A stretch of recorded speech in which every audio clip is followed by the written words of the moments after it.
today I want to give you a bit of a timeline of the process that I went through from the time I made the decision to leave Pennsylvania and move to Florida. Over the past several months, I've made several to-do lists because different things changed as time went on. So I kind of tried to combine them into one large list to kind of give you an idea of my process. So the first thing that I did was I made the decision in September of 2021 that I was going to leave Pennsylvania, sell my house, leave my job, start over in Florida, and get into real estate. One of the first things that I did was I contacted a realtor because I owned the house that I lived in Pennsylvania. I contacted a realtor about putting my house on the market. So he came out and saw the house, and we discussed the game plan about when to put it on the market and so on and so forth.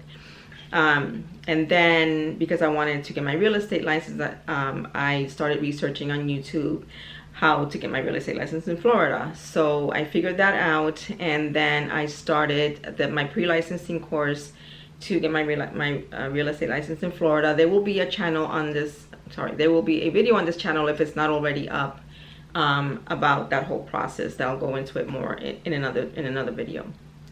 So from October of 2021 to December, I worked on my pre-licensing course. And in December, I took the exam and passed the exam. And then once I passed the exam, then I turned my attention to getting my house ready to put on the market. So from January through March, I started preparing my house to put on the market. So I deep cleaned it. I had the carpets cleaned. I wish I had done the carpets myself because they didn't turn out really great. With the carpet cleaning company that I use, then again, my carpets were not in great shape to begin with. So it really wouldn't have made a difference if I would have done them myself because they wouldn't have turned out any worse. But I almost hired a company to come and deep clean my house, but I decided to do that myself, which I'm glad I did. So that involved cleaning windows, cleaning all the nooks and crannies where I normally didn't clean all the time. And that sort of thing. So that took me, and I went room by room and just made sure that I got everything, and cleaning doors, cleaning walls, and that sort of thing. So in April, we put the house on the market, April 1st, and it's difficult showing your house when you're living in it, especially when you have multiple people living in the house and you have pets in the house.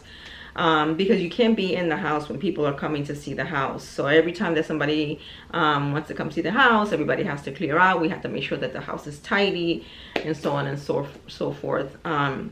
So what I did, at first I told my realtor that I wanted 24 hours notice before any showings. And that kind of didn't work out really well because people were just scheduling showings at all different times. And then I changed that to, well, okay, we can show the house during certain from here to here on weekdays and here to here on weekends, and that worked a little bit better. But the good thing, thank the Lord, is that the house went under contract in 5 days, so we didn't have to deal with that for very long. So that was wonderful. So once the house went under contract, then I turned my attention to the move to Florida.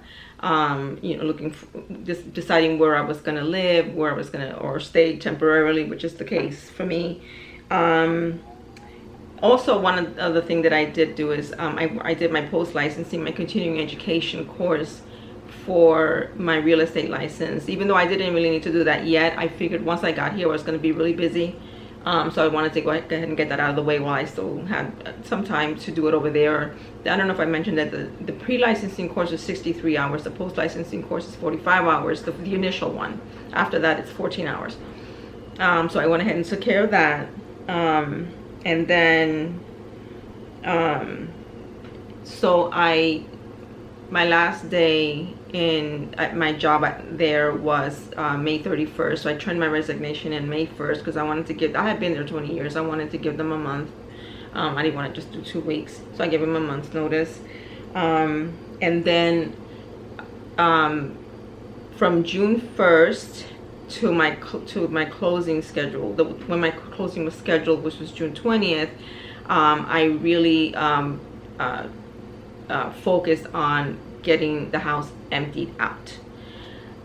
So that was throwing out things, giving away things, donating things. I just focused on that every week and just doing as much as I could.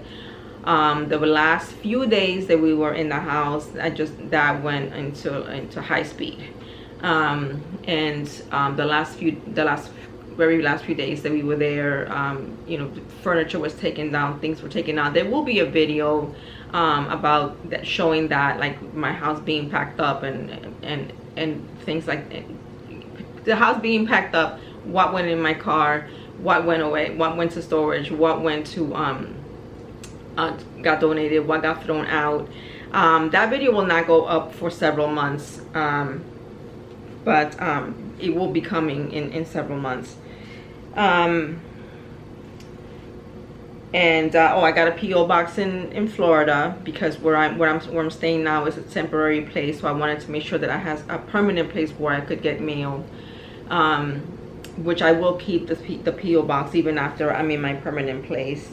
One of the things that I did in the last few days that we were in the house is that I contacted the utilities to have them turned off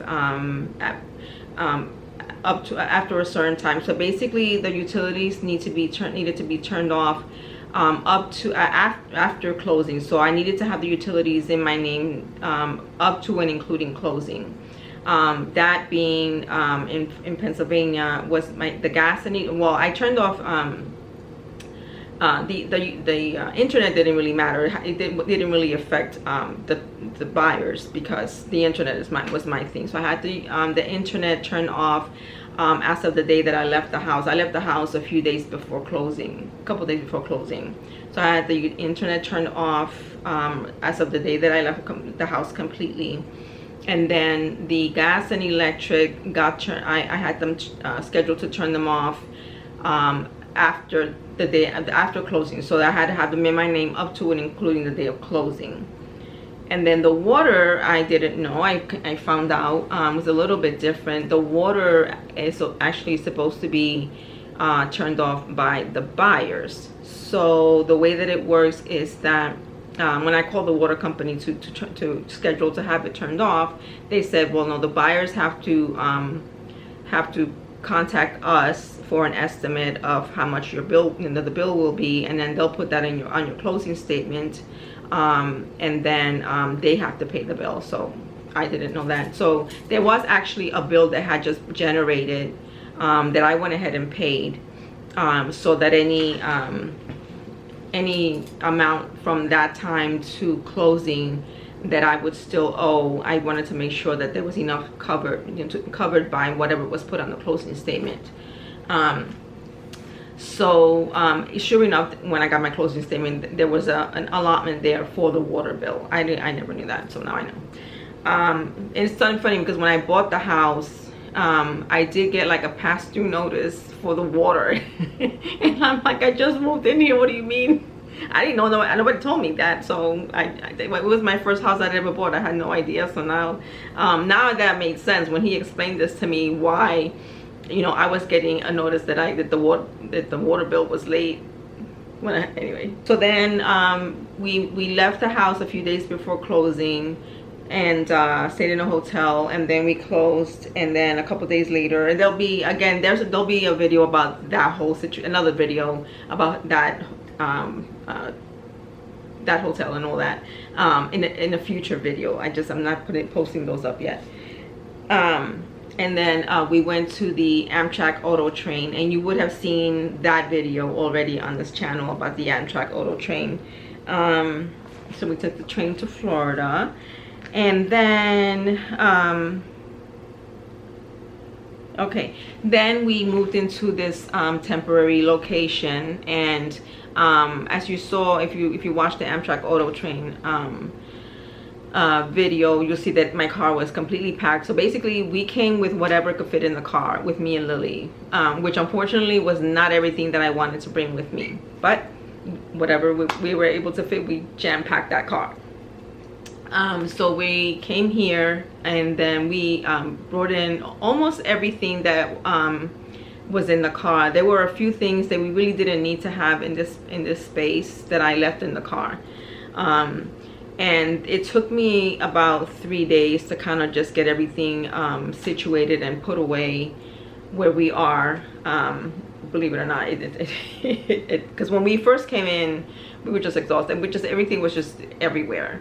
So it just took me time to just kind of get everything situated where we can, because this is not a large space where that we have here. So I had to try to keep things as, you know, as tidy as I'm trying to keep things as tidy as possible by putting in. Unfortunately, I mean, we have enough space for what we have for what we brought with us, but it's still not a large space, so we're making it work. So the day that we got here, I did go to the post office. Also, when I got the post office box in Pennsylvania for Florida, I did not realize, I paid for it when I was still in Pennsylvania. I did not realize that I would not get a number until I showed in person my ID. So I had to wait, even though I paid for it when I was still in Pennsylvania, I had to wait until I got here to show up in person and show them my ID, so and proof who, you know, that you know who I am, and to actually get the number. So even though I paid for it like a week before, I didn't actually get the number until I got here.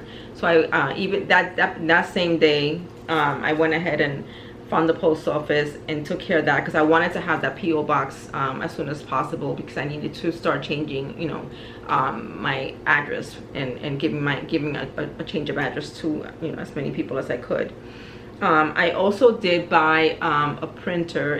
I had a printer in Pennsylvania. I had a wireless printer, which I was hoping that I would be able to bring it with me. I was not able to fit it in the car.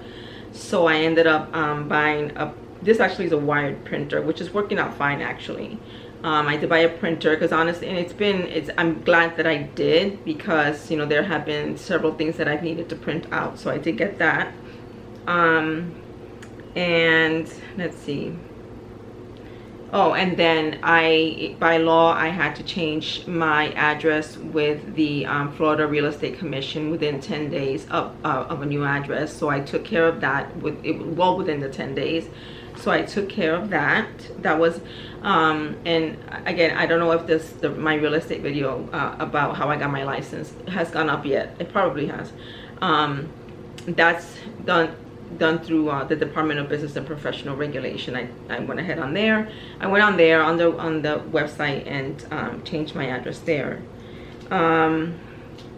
and also notified various parties that that needed to know my new address. I gave them my PO box.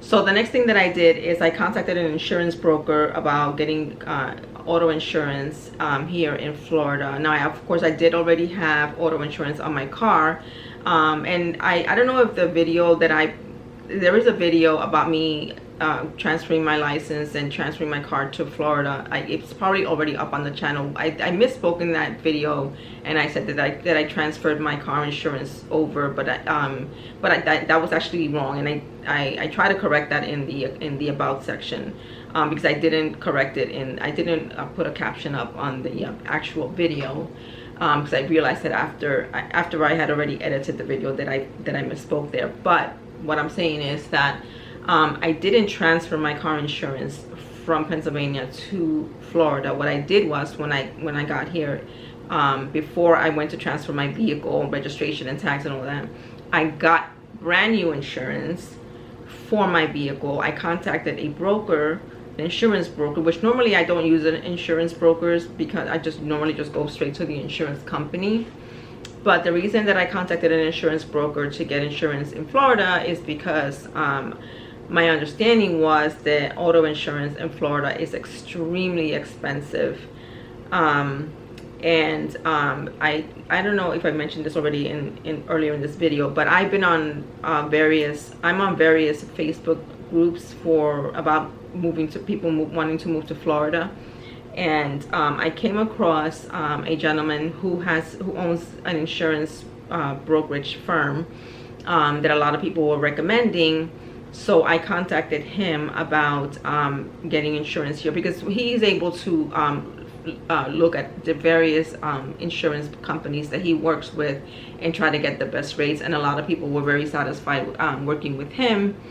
And so I did the same thing. Instead of going straight to my insurance company, I did the same thing and contacted him, and he was able to get me now I am paying a reasonable rate. Now I am paying more than what I was paying in Pennsylvania, but I already expected that. But it's not thousands more. Like a lot of people, from what I was seeing, I've been seeing in these groups, is that, you know, their rates have just gone up astronomically, like in the thousands of dollars, you know, from what they were paying before. Now my rate did go up a couple of $100, but that's also including he put me down, my vehicle down, as a business vehicle, because once I am actively working in real estate, it's kind of considered a business vehicle. And just to protect myself, in case I have any incidents while I'm doing business, it's better for me to have it. So it made the rate a little bit you know, higher, because he had given me a different quote before he put it that way, and so it did go up a little bit more. I was satisfied with the rate, because again, I was expecting it to be higher, but I was just thankful that it wasn't like thousands of dollars higher. So I did that. So I got new insurance on my vehicle, and then I made an appointment to here in Florida.